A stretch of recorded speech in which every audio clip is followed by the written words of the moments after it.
Saudi আরবে অবস্থানরত ৬৯,০০০ রোহিঙ্গাকে বাংলাদেশি পাসপোর্ট দেওয়ার বিষয়ে অগ্রগতি জানাতে চায় দেশটি। সকালে রাজধানীর একটি হোটেলে স্বরাষ্ট্রমন্ত্রীর সঙ্গে বৈঠকে বিষয়ে আলোচনা করেন সফররত প্রতিনিধিরা। পরে স্বরাষ্ট্রমন্ত্রী আসাদুজ্জামান খান জানিয়েছেন, কোন প্রক্রিয়ায় সেটা দেয়া যায় তা খতিয়ে দেখছে সরকার। এর আগেও বিষয়টি দ্রুত সুরাহা না হলে শ্রমবাজারে নেতিবাচক প্রভাবের কথা বলছিল সৌদি সরকার। এলো বেক্সিমকো বন্ড 15% মুনাফায় সর্বোচ্চ হারে সবার উপরে। দীর্ঘদিন ধরে বাংলাদেশে আশ্রয় নেওয়া রোহিঙ্গাদের মধ্যে হাজার হাজার পাড়ি জমায় সৌদি আরবে। বাংলাদেশি পরিচয়ে অনেকে পরিবার নিয়েও দেশটিতে অবস্থান করছেন।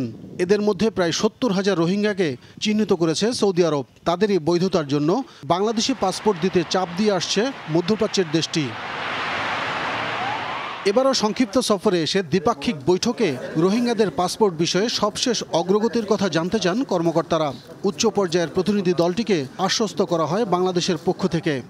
তাদের দেশের নিয়ম অনুযায়ী পাসপোর্ট না থাকলে তাদের ফেরত পাঠাবে, সেই রকমই একটা কথা বলা হয়েছিল। সেই ক্ষেত্রে আমাদের সঙ্গে একটা চুক্তি হয়েছিল, তারা ফেরত পাঠাবে না, তারা সেখানেই থাকবে, কিন্তু শুধু রিনিউ করে দেওয়া পাসপোর্ট। সেই চুক্তিতে আমাদের সঙ্গে একটা মেমোরেন্ডাম অফ আন্ডারস্ট্যান্ডিং হয়েছিল। আমরা সেটা মানে কোনোখানে আমরা স্লো যাচ্ছি কেন কিংবা আমাদের কোনো অসুবিধা আছে কিনা সেইটা দেখার জন্য তেনা আসছিলেন। তবে চাহিদা অনুযায়ী পাসপোর্ট দিতে কোনো সময়সীমা বা শর্ত দেওয়া হয়েছে কিনা সে বিষয়টিও জানতে চাওয়া হয় মন্ত্রীর কাছে। তারা ওই দেশে নাগরিকত্ব দিবে না, কিন্তু কিভাবে থাকবে, তাদের কিছু ডকুমেন্ট প্রয়োজন, সেই জন্যই তারা আমাদেরকে সেই অনুরোধটা করেছিলেন। আমরা গত বছর সেইটা সাইন করেছিলাম চুক্তিতে। আমাদের সেইখানে আমাদের কোনো অসুবিধা হচ্ছে কিনা কিংবা কোনো রকম কোনোখানে লোফল আছে কিনা সেইটাই আমাদের সঙ্গে সরাসরি কথা বলার জন্য সেটা আসছিলেন।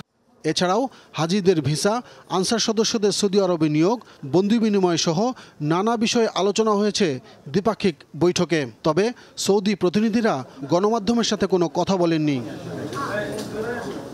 আব্দুল্লাহ তুহিন, যমুনা নিউজ, ঢাকা।